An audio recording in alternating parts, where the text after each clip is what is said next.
इसलिए सर आप अभी जो हमने भी पीओके वाला एक बयान सुनवाया, शायद आपने ध्यान नहीं दिया होगा या आपने सुना होगा, मुझे याद नहीं। मैं दोबारा चलवा देता हूं आपके लिए, दर्शकों के लिए भी, व्यूअर्स के लिए भी। उसमें एक आदमी ये कह रहा है, मैं थोड़ा सा एक्सप्लेन कर देता हूं आपको और बाकी पैनलिस्ट को भी, कि हम जब 12-13 साल के थे तो सरकारी स्कूल में एक आदमी आता है जो वहां का आमिर है, और वो कहता है कि कश्मीर में मां बहनों की इज्जत लुट गई, इस्लाम खत्म हो गया, इस्लाम खतरे में पड़ गया, कश्मीर में इस्लाम को दबाया जा रहा है, कुचला जा रहा है, उठो जिहाद करो। 11-11 साल के, 12-12 साल के लड़कों को सरकारी स्कूल में घुसकर यह बताया जाता है, और यह सिलसिला बदस्तूर जारी है आज की तारीख में भी। और यह मैं नहीं कह रहा सर, मैं व्यूअर्स को और आपको और यूके देवनाथ सर को और तमाम लोगों को सुनवाता हूं। देखिए, विंडो पे लेके सुनवाइए और देखिए वो क्या कह रहा है सर।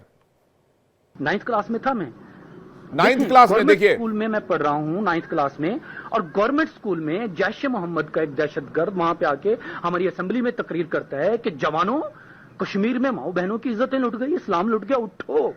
हम तो उठ गए भाई, 10-12 नौजवान हम खड़े हुए, वो शेर अफगन, वो इरशाद और काफी सारे मेरे शहर के वो स्टूडेंट थे हम। यार 13-13 साल के बच्चे, हम उठ खड़े हो गए, हम हाँ ठीक है जी, हम जाएं, जहाज पे जाएंगे। उन्होंने हमारे नाम लिखे, दफ्तर में ले गए और कहा, हमने कहा जी वालिदैन तो परमिशन नहीं देंगे, उनको बस जरूरत ही नहीं है, जो अमीर ने कह दिया जिहाद फर्ज है तो वालिदैन की इजाजत की जरूरत नहीं है। तो हम घर पे जाते हैं, वालिदैन से चोरी छुपे सामान उठाया, वो जनाब कुछों को वालिदैन ने पकड़ लिया, हमें निकाल दिया गया जिहाद पे। वो बालाकोट में जैश ए मोहम्मद का वहां पे मतलब उनका ट्रेनिंग सेंटर होता था दहशतगर्दों का, और मैंने वहां पे देखा, वहां पे 7 आर्मी वाले मौजूद होते थे। मुझे वहां पे जाके पता चला। सुना सर आपने, आर्मी वाले ट्रेनिंग कराते थे, जिहाद कश्मीर के नाम पर उकसाते हैं कि कश्मीर में मां बहनों की इज्जत लुट गई और इस्लाम खत्म हो गया। यह एक वालिया बयान है पीओके के लोगों का। शिवदान सर, देखिए, मैं पहले ही कह चुका हूं, पाकिस्तान के पूरे मदरसों में जब जो रूसी सेनाएं अफगानिस्तान में आई थी, तो अमेरिका ने पाकिस्तान का इस्तेमाल किया और उसके नौजवानों को मदरसों से सीधा भर्ती किया।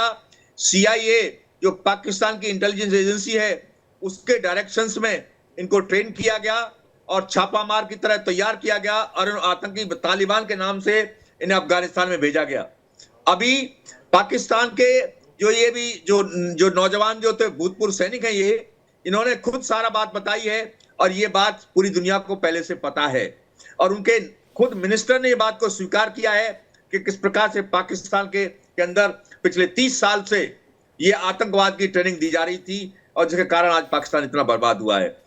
पहला देश देखा है दुनिया में जो अपने देश में इस तरह के आतंकवादियों को पाल रहा था, आतंक की फैक्ट्री चला रहा था। अदरवाइज कोई भी आज की सिविलाइज सोसाइटी में इस प्रकार की हरकत नहीं करेगा। मैं यूके देवनाथ सर के पास जा रहा हूं, लेकिन रमन कुछ कहना चाह रहे थे, पहले रमन का रुख करते हैं। रमन, आप इस खुलासे पे कुछ कहना चाह रहे थे? जी हाँ, बिल्कुल। देखिए, जिस तरह से मैं लगातार इस बात को लेकर कह रहा था कि इस समय ये पर्याप्त टाइम है जब हम पूरी तरीके से इकोसिस्टम को ध्वस्त कर सकते हैं कश्मीर घाटी के अंदर, क्योंकि इस समय, इससे पहले जब जब कार्रवाई होती थी, जब जब सख्त कार्रवाई होती थी, तो कहीं ना कहीं ह्यूमन राइट वायलेशन का झंडा लेकर कई राजनीतिक पार्टियां जो हैं वो सामने आ जाती थी और इस कार्रवाई को कुचलने की कोशिश उनकी तरफ से होती थी। लेकिन आज वो समय है जब कश्मीर की हर राजनीतिक पार्टी, हर एक धर्म से जुड़ा हुआ व्यक्ति, हर एक नागरिक जो है वो पाकिस्तान के खिलाफ सख्त कार्रवाई की मांग कर रहा है, उन दोषियों के खिलाफ मांग कर रहा है जिन्होंने कश्मीर के लोगों की रोजी रोटी पर लात मारने की कोशिश की है। क्योंकि इससे पहले अगर आपने देखा होगा तो सिक्योरिटी फोर्सेस पर कई हमले हुए हैं, कई बार जो है इस तरीके के हमले जो हैं वो देखे गए हैं, नरसंहार भी हुए, लेकिन वो कश्मीर के लोगों के हुए हैं। बाहर से आए हुए टूरिस्टों को कभी भी जो है आतंकियों ने छेड़ा नहीं था, कभी उन पर हमला नहीं होता। लेकिन ये पहला मौका ऐसा है जब इस हमले के बाद पूरा कश्मीर घाटी ही नहीं, पूरा देश जो है वो भारत सरकार के साथ आकर खड़ा हो गया है, और पूरा देश ये कह रहा है कि आपको कितनी भी सख्त कार्रवाई करनी है, जो दोषी इसमें पाया जाता है उसको चाहे आप सूली पर चढ़ा दें, कोई उफ तक नहीं बोलेगा। तो इसीलिए ये सबसे पर्याप्त समय है कि इस समय डोर टू डोर जो कैंपेन, जो डोर टू डोर सर्चेस चलाई जा रही हैं, उसके माध्यम से एक एक घर की तलाशी लेकर वहां जितने हथियार हैं, जितने ऐसे हाइडआउट्स बने हुए हैं, उन सबको पूरी तरीके से बर्बाद कर कश्मीर घाटी से एक और छोटा सवाल, उसके बाद गीतों के पास चलेंगे, उनके पास एक बड़ी खबर है। रमन, एक और छोटा सवाल, कितने बड़े पैमाने पर सर्च ऑपरेशन इस वक्त जारी है जम्मू कश्मीर में? क्या स्ट्रैटेजी है? क्योंकि जो देखिए, अगर तस्वीरें हम लगातार इस दर्शकों को समय दिखा रहे हैं, जो तस्वीरें आपने भेजी हैं, उसमें बहुत मास लेवल पे ये सर्च ऑपरेशन चलाया जा रहा है पूरे जम्मू कश्मीर में। जी हाँ, बिल्कुल। देखिए, ये इस समय अगर हम देखें, कल के दिन तक 4 डिस्ट्रिक्ट ऐसे थे जिसमें कुलगांव, हंदवाड़ा, शोपियां और जो अनंतनाग का इलाका है वहां पर, जी। उसके साथ साथ में कठुआ में भी ये बड़े पैमाने पर सर्च ऑपरेशन चलाया जा रहा था। कठुआ इसलिए क्योंकि पिछले करीबन 1 महीने से 1.5 महीने से हम देख रहे हैं कि कठुआ में आतंकी गतिविधियां लगातार बढ़ रही हैं और वहां पर भी कहीं ना कहीं कुछ ऐसे जयचंद जरूर मौजूद है जिनकी मदद से आतंकी जो है वहां पर एक जगह से दूसरी लोकेशन पर शिफ्ट होने की में कामयाब हो जाते हैं और सुरक्षा कर्मियों को चकमा दे रहे हैं। तो इन सभी जगहों पर डोर टू डोर इस समय सर्च ऑपरेशन चलाए जाते हैं। एक जी। एक घर के एक एक कमरे की, बेड के दरवाजे, खिड़कियां, अलमारी, सब कुछ खोलकर जो है वो तलाशी ली जा रही है, चेक किया और जा ये रहा है। देखा बिल्कुल जा रहा है तस्वीरें कि देख किस पा रहे तरीके से हैं। कहां रमन, आपको रोकना चाहेंगे, एकता तिवारी हमारे साथ जुड़ रही हैं। एकता तिवारी वही शख्स हैं जो उस दिन वहां पर मौजूद थी। एकता जी, स्वागत है आपका इंडिया डेली पर। आज आपके चेहरे को देखकर लग रहा है कि उस दिन जो कुछ हुआ वो बहुत खतरनाक और बहुत ही क्रूर, बहुत निर्मम रहा होगा। सबसे पहले आप बताइए, उस दिन कैसे आपका दिन शुरू हुआ, कैसे आप वहां पर गई, कितने वक्त आप वहां पर रहीं, फिर क्या हुआ, वो लोग कैसे आए, टेररिस्ट कैसे घुसे, फिर आपने क्या देखा, एक बार डिटेल से दर्शकों को बताइएगा। जी सर, मैं 2 दिन पहले वहां पर थी और 2 दिन पहले वहां पर थी, हम लोग घूमने गए थे। तो हम खच्चर से बैठ के जाते हैं अब घूमने के लिए। तो ये खच्चर वाले हमको, मैं फोटो एक बताई हूँ, वो खच्चर वाले हमको मिलते हैं तो वो हमारा एड्रेस पूछते हैं। वो नॉर्मल था क्योंकि हर जगह पूछते हैं कि आप कहाँ से आए हो, तो वो मेरे को नॉर्मल लगा। मैंने बताया मैं राजस्थान जयपुर की रहने वाली हूँ, बट अभी बाबा काशी की नगरी से आई हूँ। तो बोले आप क्या करते हो, आपका नाम क्या है, वो भी पूछा उन्होंने। मैंने कहा नाम मेरा एकता है। बोले कभी अजमेर दरगाह गए हो, आपके राजस्थान में है वो तो। मैंने कहा नहीं, मैं अजमेर दरगाह कभी नहीं गई हूँ। फिर ये भी मेरे को यहाँ तक नॉर्मल लगा। उसके बाद वो मेरे से बोलते हैं कि हम जो है, मैं कुरान का टीचर रहा हूँ, आप कभी कुरान पढ़ी हो। ये मेरे को थोड़ा अटपटा लगा कि एक आप खच्चर वाले हो, कुरान का टीचर रह के फिर खच्चर वाले कैसे बने। ये मेरे को यहाँ से डाउट हुआ। फिर बोलते हैं आप कितने लोग आए हो। मैंने बोला हम लोग 20 लोग हैं। फिर बोले किस धर्म से हो, सब हिंदू हैं, हिंदू हैं सब। मैंने कहा नहीं, हिंदू नहीं, आधे हिंदू हैं आधे मुस्लिम हैं। क्योंकि मेरे को जीजू पहले बोले थे कि वहां पे धर्म वगैरह को लेके ज्यादा वो मत करना, बोले बाबा वगैरह को लेके, तो मैं उसी हिसाब से उनको जवाब दे रही थी। फिर उन्होंने बोला कि जो आपके कौन कौन है आपके साथ में, तो मैंने फिंगर किया था ऐसे और ऐसे, आगे और पीछे वाले। बोले शादीशुदा हो। मैंने कहा जी मैं शादीशुदा हूँ। मैं पति नहीं आए, मेरे भाई लोगों के साथ आई हूँ। और रुद्राक्ष पहना हुआ था भाई, और 2 भाई और थी। तो वो जो खच्चर वाला है वो कुछ नहीं बोला था। दूसरे जो खच्चर वाले मिले थे हमको, जो कश्मीर वैली में, वो हमारे साथ मारपीट किए थे, मेरे भाई के साथ कॉलर वगैरह पकड़ना। और ये कुरान को लेके बोले थे। तो बोले आप किसको ज्यादा पसंद करती हो, कौन से धर्म को ज्यादा पसंद करती हो। ये भी मेरे को थोड़ा अटपटा लगा था। मैंने कहा मैं दोनों धर्मों को पसंद करती हूँ, सबका अपना अपना है। तो फिर वो बोले थे कि आप भगवान को किसको पसंद करती हो, तो मेरे यहाँ ये ओम बना हुआ है। और वैसे मैं भोले बाबा को पसंद भी करती हूँ। मैंने कहा मेरे सब कुछ भोले बाबा है। तो उन्होंने कहा आपके उसका जिक्र हमारी कुरान में हुआ है, आप कुरान पढ़ा करो, हिंदी में कुरान है। मैंने कहा जी। तो फिर बोला था गुड ऐसे करके। फिर उसके पास कोई फोन आ गया था, उसने जूते में फोन रखा था। वहां से मेरा डाउट जो है बहुत ज्यादा बढ़ गया था। उसके पास फोन आता है तो वो जल्द फोन उठाता है, कुछ बात करता है, हेलो हाँ ऐसे करके। फिर बोलता है कि plan A break fail, plan B 35 बंदूकें, घाटी जगह का नाम जिक्र कर रहा था। वो बार बार घाटी भेज दिया हूँ। तो फिर मेरे को थोड़ा सा डाउट लगा। मैंने कहा कि मेरे को है ना रुकना है, अभी रुको, मेरे को मेरे भाइयों से मिलाइए। मेरी फ्रेंड भी साथ में चल रही थी, तो ये नाम पूछे थे तो मैं उसका नाम सिल्फिया बताई थी। फिर इसके बाद ये कौन सी तारीख की कहानी है एकता? 20 की है। जी यानी ये एक्टिविटीज जो है वो बहुत पहले शुरू हो गई थी। और आप जी। फिर 22 को भी आप वहीं थी क्या? नहीं सर, मैं 20 को निकल आई थी। 20 को क्या हुआ था, हमारे खच्चरों के वालों के साथ थोड़ी सी हमारी लड़ाई झगड़ा हो गया था। जी, वो उसका वीडियो हम देख भी रहे हैं। जी जो आपको मैं बताना चाहूंगी, जो खच्चर वाले थे 2 हमको ऊपर मिले थे जिनका स्केच जारी हुआ है। लेकिन वो खच्चर वाले हमें नीचे नहीं मिले कि वो हमसे रुद्राक्ष वगैरह के बारे में बात किए थे, कॉलर पकड़े थे और मेरी फ्रेंड के जो बच्चे थे उनको खाई में छोड़ दिए थे, जो बॉयज थे तीनों। तो फिर हम उनसे लड़ाई किए थे, उतर के मेरी फ्रेंड जो थी जंप की थी और अपने बच्चों को बचाई थी। तो मैंने कहा कि आपने ऐसे बच्चों को क्यों छोड़ा, तो नीचे आके उनसे ऑनर से उसके जो लीडर था खच्चर वाला उसका उनसे बात करते हैं तो बोलता है हमारे साथ कोई नहीं था, किसकी बात कर रही हो। और उस टाइम पे तो मेरे को पता भी नहीं था कि ऐसा कुछ होगा, टेररिस्ट अटैक वगैरह, वो तो 1-2 दिन बाद हुआ। जैसे ही स्क्वाड जारी हुआ मैं उनको पहचानी तो मैं तुरंत 1076 पे कॉल की, क्योंकि उनसे हमारी थोड़ी बहसबाजी हुई थी। वो 1 किलोमीटर हमारे साथ चले भी थे तो मैं उनको थोड़ा पहचानती हूँ, मेरी फ्रेंड भी पहचान रही है। फिर ये बातचीत हुई, आपने वहां पर बोला अब हमें यहीं रोक दो, हमें अब ऊपर आगे नहीं जाना आप लोगों के साथ, उसके बाद क्या हुआ? जी, हम ऊपर नहीं जाना चाह रहे थे सर, वो उतार ही नहीं रहे थे जबरदस्ती। अब मेरा तो पैर अटक गया था उसके जो घोड़े में लगाते हैं, तब भी मेरी फिर एक दीदी थी, स्वाति दीदी, उन्होंने हमें निकाला था वहां से। और सुच्चू दीदी वगैरह जो थी, बाकी की मेरी दीदियां जो थी, फ्रेंड्स वगैरह, वो सब जंप करके अपने अपने बच्चों को बचाई थी। खाई की साइड में चले गए थे उनके घोड़े। और वो लोग 2 लोग जो थे, दोनों को मैं पहचान रही हूँ, जो स्टेज जारी हुआ है वो दोनों जो थे वो हम लोगों को बचाने की बजाय पता नहीं कहाँ चले गए थे। जब हम खच्चर वालों से पूछते हैं तो वो बताते नहीं है। उनमें 2-3 से खच्चर वाले बहुत अच्छे थे, वो हमारे कान में आके बोलते हैं मैम आप जल्दी यहाँ से निकल जाइए। और जब हम गाड़ी में बैठे तो ये सब लोग हमें घेर लिए थे। जी। मुझे उस टाइम पे ये डाउट था कि हमारे पास 2-2.5 लाख रुपए थे, क्योंकि सारी फ्रेंड्स के पैसे हमारे 2 लोगों के पास थे। तो मुझे ये लग रहा था शायद ये पैसा वैसा लूटना चाह रहे हैं। मुझे ये नहीं पता था कि इतना बड़ा हमला हो जाएगा। उसके बाद आपने पुलिस को इत्तला किया 1076 पे कॉल करके? 1076 पर कॉल करके मैंने बताया, मेरी जीजू CISF में SI है, उनको भी मैं बताई। जी, तो आप लोग 20 तारीख को ही वापस आ गए। मैं जानना चाह रहा हूं उसके बाद आप लोग गाड़ी में बैठ के होटल आ गए? होटल नहीं आए सर, सीधे हम रेलवे स्टेशन आए जम्मू से फिर हम बनारस आए। बनारस बाबा काशी विश्वनाथ के दर्शन किए, उनको धन्यवाद बोला कि हमारा वहाँ पे ऐसे झगड़ा हुआ था। और जैसे ही हम वहां से निकलते हैं तो पता लगता है वहां पे हमला हो गया है। तो मैं मेरे हस्बैंड को आंख निकाल के बोली कि मैं बोली थी ना वहां पे बंदूक वगैरह की बात हुई थी, आप मुझे सर बताते कि क्या करना था। क्योंकि ये जो मैं बार बार फोटो दिखा रही हूँ, ये बंदूक वगैरह की बात कर रहा था, ये मैंने खुद के कान से सुना था और मेरे भाई और मेरी फ्रेंड भी सुनी थी। तो हम थोड़ा डर भी 1076 पर गए आपकी थे। किससे बातचीत हुई थी और 1076 पर आपने क्या बताया था? 1076 पे मैंने बताया था कि उनमें से 2 को मैं पहचान रही हूँ, एक अलग भी है, उसकी भी थोड़ी जांच की जाए, क्योंकि वो मेरे को थोड़ा सही नहीं लगा, धर्म वगैरह को बात किया है और किसी से बंदूक को घाटी में भेजने की बात कर रहा था।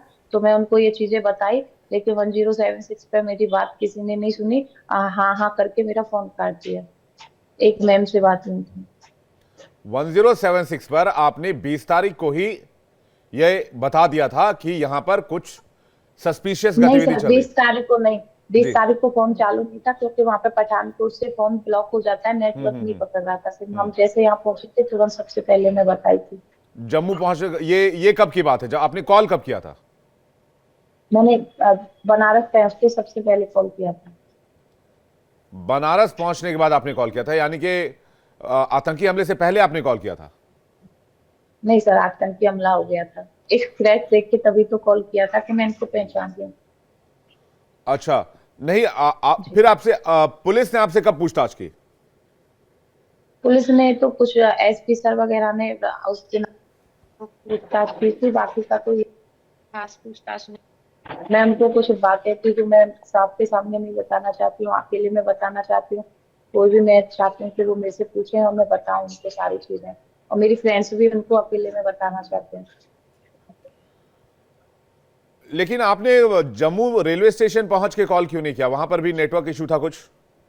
नहीं सर, वहां पे नेटवर्क नहीं मिलता, नहीं है। पठानकोट में जाके नेटवर्क मिलता है, मैं सो गई थी और मेरे को नहीं पता था इतना बड़ा हमला हो जाएगा, नहीं तो मैं जरूर कुछ ना कुछ करके कैसे भी बताती। और मैं वहां पे जो है सिक्योरिटी बिल्कुल नहीं थी, पहलगाम में भी नहीं थी, पटनी टॉप में भी नहीं थी, सोनमार्ग में भी नहीं थी, तो किसको बताती मैं। वहां से तो मेरे 2 छोटे छोटे बच्चे थे, फ्रेंड्स के बच्चे थे, सब लोग, कोई 5 साल का है, कोई 6 साल का, उनको सेफ पहुंचाना मेरे को जरूरी लगा था उस टाइम पे।